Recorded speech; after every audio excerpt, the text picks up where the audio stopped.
வணக்கம் மக்களே. அதாவது பார்த்தீங்கன்னா, இந்த ஓப்போக்காரனா பார்த்தீங்கன்னா, ஒரு புது ஃபோன் பார்த்தீங்கன்னா இறக்குறானுங்க கேட்டீங்கன்னா, அந்த ஃபோனுக்கு பேர் தான் ஓப்போ ஃபைண்ட் எக்ஸ் 9 அல்ட்ரா அப்படிங்கிற மாரி ஒரு ஃபோனு.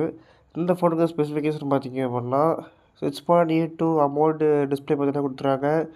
அப்புறமா இந்த இதில பார்த்தீங்கன்னா, ஹைலைட் பார்த்தீங்கன்னா ஒரு முக்கியமான விஷயம். Refresh rate. இந்த கலர் வைஸ்க்கு ஸ்மூத்னஸ் பார்த்தீங்கன்னா எப்படி இருக்கும் அப்படின்ற மாதிரி உங்களுக்கு தெரியும்.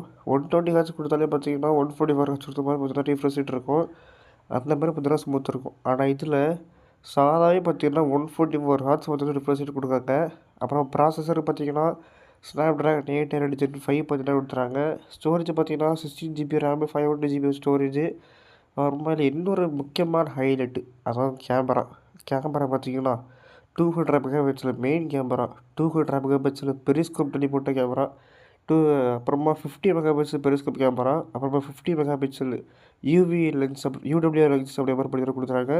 ஃப்ரண்ட் கேமரா பார்த்தீங்கன்னா 50 மெகாபிக்சல் பார்த்தீங்கன்னா வந்துடும். சரியா? இதில் 200 மெகாபிக்சல் கேமரா தான் பார்த்தீங்கன்னா ஹைலைட்டு. இது பார்த்தீங்கன்னா ஹேசல் பிராண்டில் பார்த்தீங்கன்னா கேமராவோட பார்த்தீங்கன்னா வரும். அப்புறமா ரேட்டிங் பார்த்தீங்கன்னா IP66, 68, 69 ரேட்டிங் பார்த்தீங்கன்னா வரும். பேட்டரி பார்த்தீங்கன்னா 7050 எம்ஏஹெச் பேட்டரி பார்த்தீங்கன்னா வரும். 100 வாட் பார்த்தீங்கன்னா சார்ஜிங் வரும். ஆனால் இது பார்த்தீங்கன்னா இந்தியாவில் எப்படி வரும்னு தெரில. அப்புறமா 50 வால்ட் பார்த்தீங்கன்னா வயர்லெஸ் சார்ஜிங் பார்த்தீங்கன்னா வரும். சரியா? இது பார்த்தீங்கன்னா சைனாவில் பார்த்தீங்கன்னா லான்ச் ஆக போகுது. ஆனால் நம்ம இந்தியாவில் பார்த்தீங்கன்னா லான்ச் ஆகுது அப்படின்ற மாதிரி என்ன கன்ஃபார்ம் பண்ணல.